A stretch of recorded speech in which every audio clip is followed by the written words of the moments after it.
Oi, gente! Hoje eu quero compartilhar com você um pouco da minha história e contar pra você como que eu saí de uma vida de transtorno do pânico, ansiedade, depressão, pensamentos de morte frequente, uma vontade de morrer e quase tentativa de suicídio, para uma vida de muita paz, uma vida de completude, uma vida de preenchimento existencial, uma alegria pela vida, sabe? Então é sobre isso que eu quero contar pra você como foi esse meu processo mesmo de cura, de uma vida assim, de só pensar em morte, quase cometer algo contra a minha vida mesmo, pra essa vida eu vivo assim de tanta realização, mais do que isso, de tanta felicidade, assim, felicidade por estar viva, sabe? Todos os dias, aquele sentimento de gratidão. Meu nome é Kathleen Núria, minha história ela começou aproximadamente quando eu tinha uns 12 a 13 anos, tá? Essa fase que eu me recordo que comecei a sentir esses primeiros sintomas, assim, de depressão mais profunda mesmo. E a minha história também, ela começou lá em Minas. Hoje eu não moro mais em Minas, hoje eu moro em Portugal. Minha história, ela começou lá, numa cidadezinha bem no interior.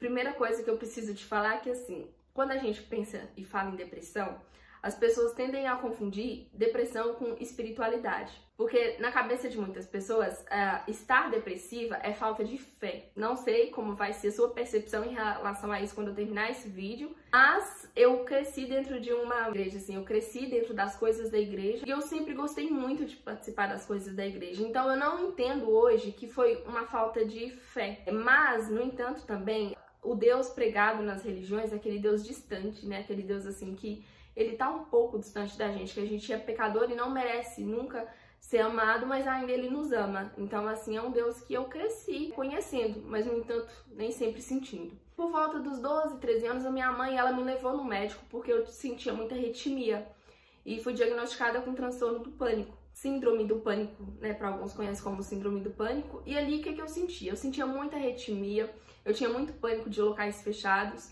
Comecei a tomar medicação e foi melhorando a questão da arritmia, assim, eu não sentia que estava tão ruim. No entanto, com o passar dos anos, eu fui observando que eu sentia um vazio existencial tão grande e eu me perguntava muito por que eu estava viva, eu perguntava muito qual que era o motivo de eu estar aqui, eu perguntava muito, assim, quem que era eu, por que eu estava aqui. E eu não me enxergava, eu simplesmente não enxergava, era como se a vida ela não fosse bonita, sabe?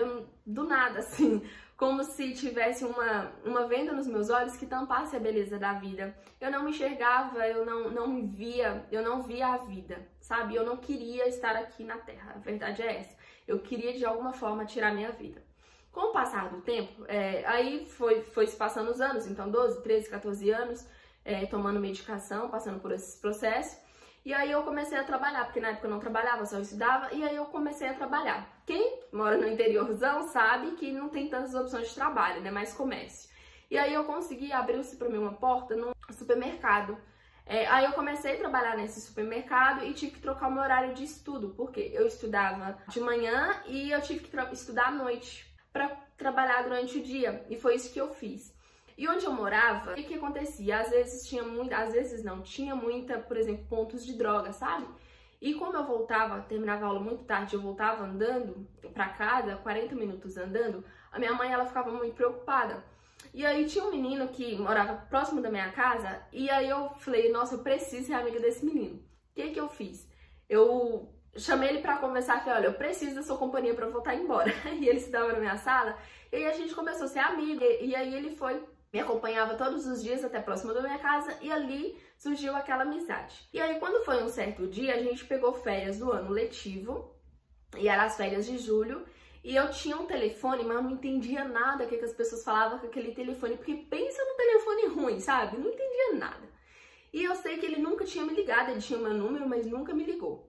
Esse dia ele me ligou. Quando ele me ligou, eu não entendi, não entendi nada. E pensa que o supermercado, gente, tava tão cheio aquele dia, e o meu chefe gritando lá pra levar umas coisas e tal, eu não entendi nada. Aí ele me ligou, falou.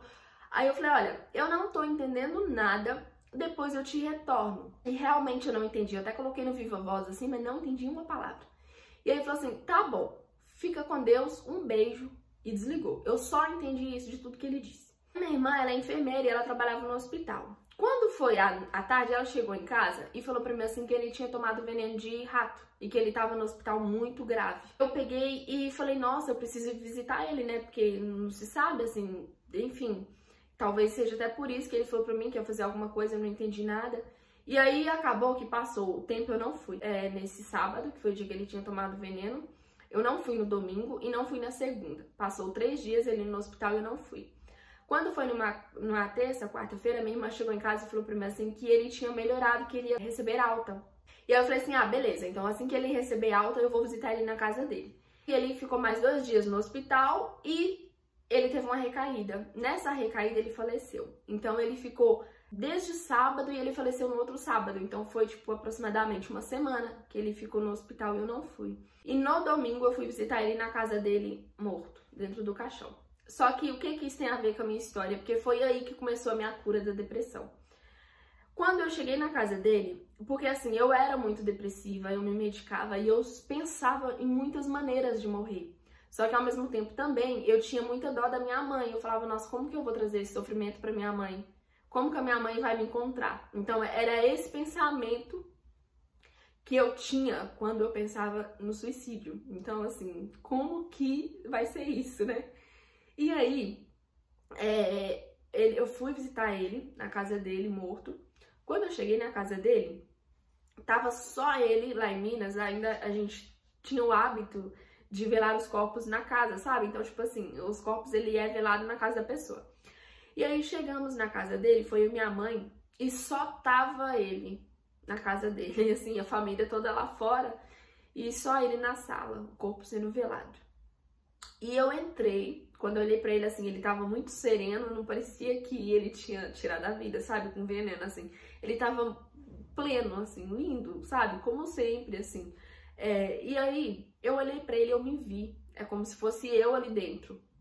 E aí, a partir daquele momento, eu reconheci que eu precisava mudar, que eu precisava sair da minha caixinha e viver algo novo. E lembra que eu também sempre tava buscando as coisas da igreja, sabe? Porque quando eu não ia, sentia aquele vazio muito maior dentro de mim. E aí aquele dia eu falei pra minha mãe, mãe, eu vou embora. E as minhas irmãs, elas moravam no interior de São Paulo, mas uma cidade mais desenvolvida, com mais oportunidade. E aí eu decidi ir embora com a minha irmã. Aí eu só finalizei o ano letivo, tipo de julho até dezembro, e em dezembro eu já decidi ir embora. E fui.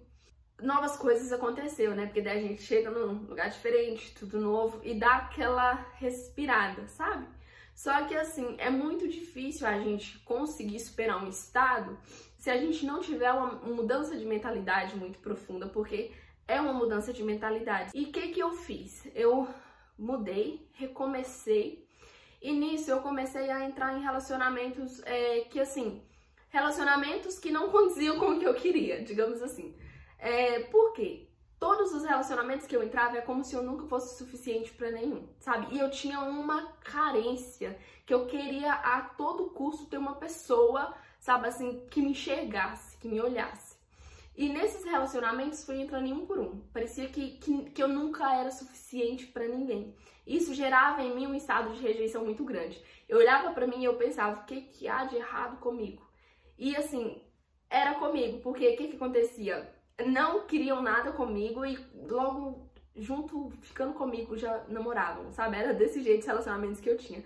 E cada vez que isso acontecia, crescia mais aquele sentimento de rejeição comigo mesma, sabe? Eu falava, olha, o que há comigo? O que tem de errado comigo? Por que ninguém gosta de mim? Por que eu não consigo ser amada? Por que eu não consigo ser vista?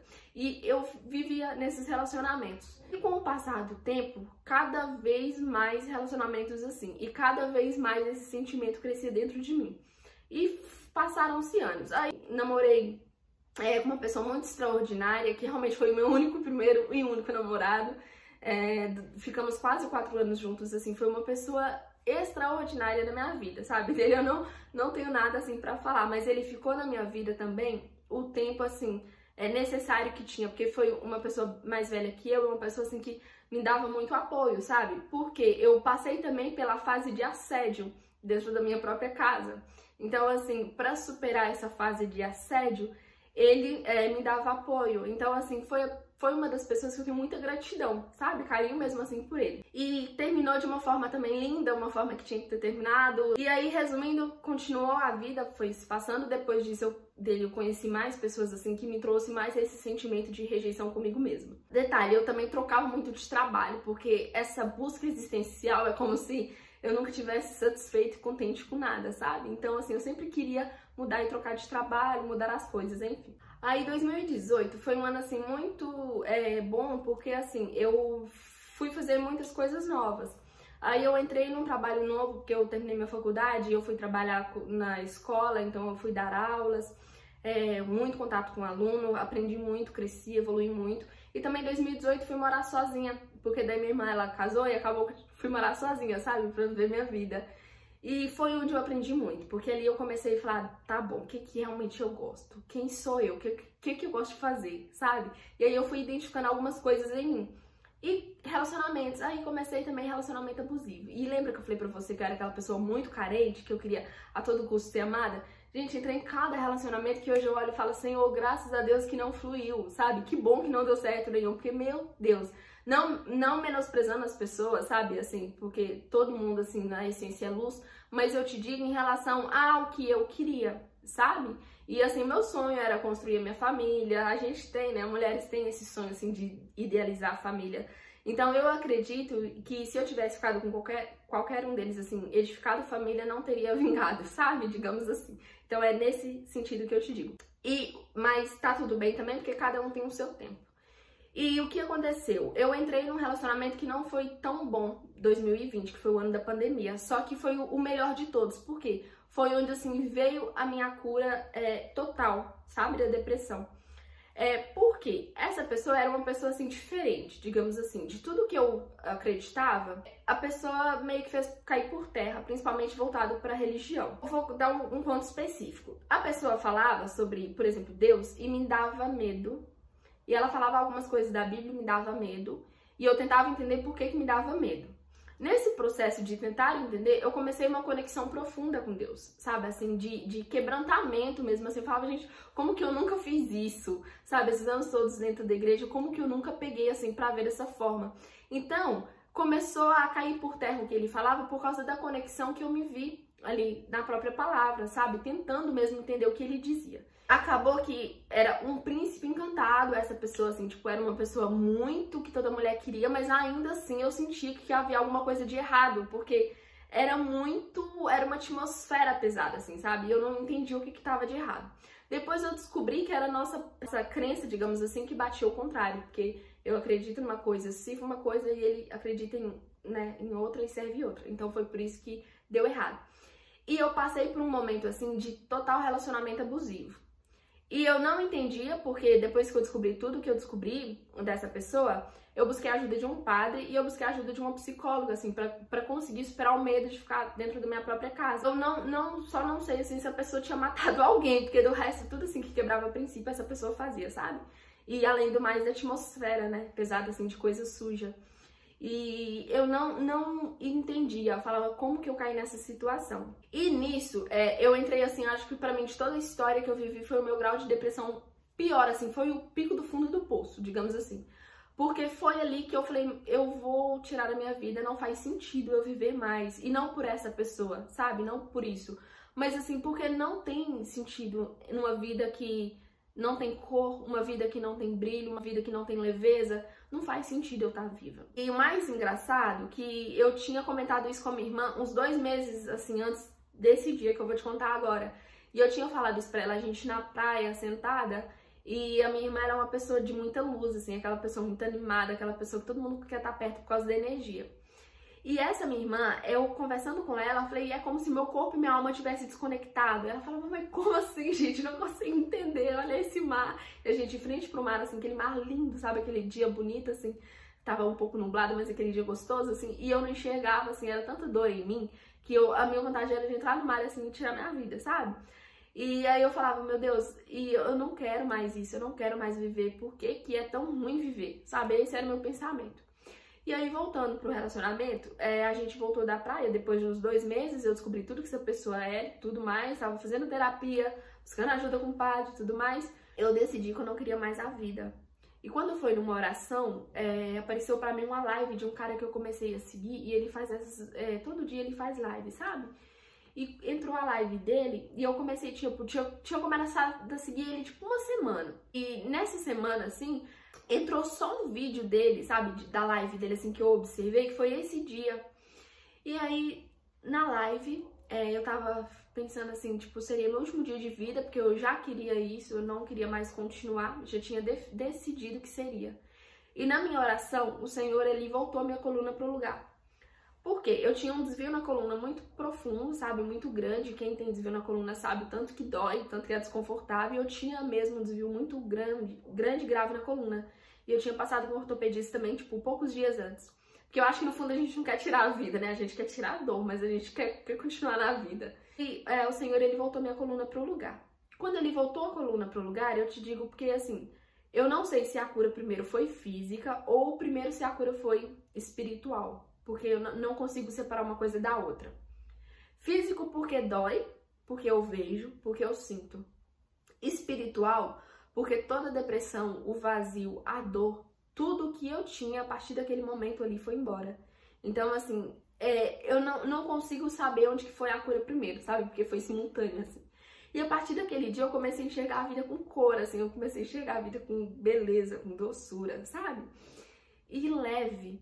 E aí eu comecei a tentar entender, tá bom, mas beleza, espiritual é isso. E cada vez mais aquela sede, assim, de amor, assim, sabe? De me conectar com o Senhor, assim. E nesse processo eu fui buscar também coisas de autodesenvolvimento. Eu falei, tá bom, mas se eu sou dessa forma, cheguei nisso porque eu cheguei, mas o que que me levou? E como que eu saí? Lógico que foi pensando no físico, esse milagre que o Senhor fez na minha vida, e honra e glória a Ele por isso. Porque ele me renasceu a minha vida, ele me deu uma nova história, sabe? Ele virou a página e me deu a página em branco. E eu fui buscar também nesse processo entender por que que eu cheguei onde eu cheguei, o que que me levou a esse fundo do poço, assim, de forma de tentar mesmo, assim, pela minha vida. E eu fui entendendo várias coisas, sabe? Porque, tipo assim, quando a gente pensa na depressão, a gente imagina que é um acontecimento, mas é o empilhamento de vários acontecimentos que nos leva àquele estado, assim, mais profundo da dor. E ali também eu te digo que aquele dia da coluna foi a cura, assim, mais profunda, porque foi no meu pior momento que o nome dele é exaltado, porque ele me curou. E aí de lá pra cá eu vim nesse processo, que eu falei, nossa, se eu passei por isso, eu sei o que me levou, eu consegui sair, que o Senhor me tirou, foi Ele, mas também eu consegui identificar outros pontos. E a partir desse momento foi o meu processo de cura todos os dias, sabe? E aí todos os dias eu escolhi a mim. Eu escolhi me amar, eu escolhi me cuidar, eu escolhi me autoconhecer. E eu te digo que muita coisa eu poderia ter evitado se eu não tivesse permitido que muitas coisas entrassem na minha vida. Muitas coisas eu teria evitado se eu tivesse despertado em mim um autoconhecimento mais profundo, um zelo comigo mesma, mas eu também reconheço que se não fosse por tudo isso, esse milagre do Senhor na minha vida também não teria acontecido dessa forma, porque era onde me prendia, sabe? A questão do relacionamento. E quanto mais eu alimentava esse tipo de relacionamento, mais eu alimentava em mim a rejeição, mais eu alimentava em mim a necessidade de aprovação, sabe? Então ali caiu tudo por terra. E de lá pra cá, eu vim despertando esse meu outro lado de prosperidade, de reconhecimento, de valor, de transbordo, de vida, sabe? De vida. E hoje era sobre isso que eu queria contar pra você e queria também engrandecer o nome do Altíssimo, porque se não fosse por ele, talvez também eu não estaria, mas eu acredito que todas as coisas cooperam pro bem. E eu me emociono, assim, de pensar, porque era a pessoa que eu era, o estado em que eu me encontrava e onde eu estou hoje, sabe? O estado em que eu me encontro hoje. E esse ano de 2022 eu decidi viver coisa nova que eu sempre quis viver e nunca tive coragem, sabe? Porque o medo me aprisionava. E aí esse ano eu decidi uma mudança e eu decidi mudar de país, eu decidi recomeçar coisas novas, viver coisas novas que a minha alma tem sede de viver. E aí eu estou morando hoje em Portugal, por enquanto, mas logo eu vou também conhecendo novos lugares, mudando para outros lugares, que a minha alma ela tem essa sede, assim, sabe? E é sobre isso. Então essa foi a minha história de vida, mas mais do que isso, hoje eu reconheço e eu sei identificar exatamente o ponto ali da dor, sabe? Onde foi exatamente a dor e principalmente a cura. E é sobre isso. Então, se pra minha história, pra pessoa que eu sou, eu consegui dar um novo significado, eu consegui reconstruir, eu consegui renascer pela glória e honra do Senhor, também através do autoconhecimento. Então, para você também tem jeito. Então, se você viu esse vídeo até aqui, não desista de você, não desista da sua vida, sabe? E se apegue ao que é bom, se apegue a pensamentos que vão te edificar, a relacionamentos que vai te edificar, a situações que vai te edificar e te trazer para um outro nível de consciência, porque de fato é isso que faz a gente ser quem a gente é, tá bom? É o estado de consciência que nos faz despertar, tá bom? Um beijo e eu espero ter contribuído aí com a sua jornada e seja muito bem-vinda a este canal. Esse é o objetivo, que você consiga despertar o seu nível de consciência para um outro nível e viver toda a completude e o brilho que há em você, exalar isso para fora, tá bom? É sobre isso.